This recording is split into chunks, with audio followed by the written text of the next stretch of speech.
Зардап шеккен кәсіпкерлердің тізімін 120 шақты кәсіпкерге жетті. Біраз алдын ала салынып жатқан енді өздерінің сомалары бойынша 8,5 миллиард болып тұр.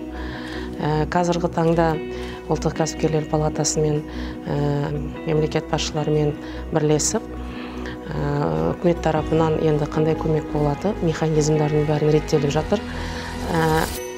Сауда саласы болған соң біраз қиындықтар бар. Өйткені әртүрлі тауар, әртүрлі оның оценка мәселесі де бөлек.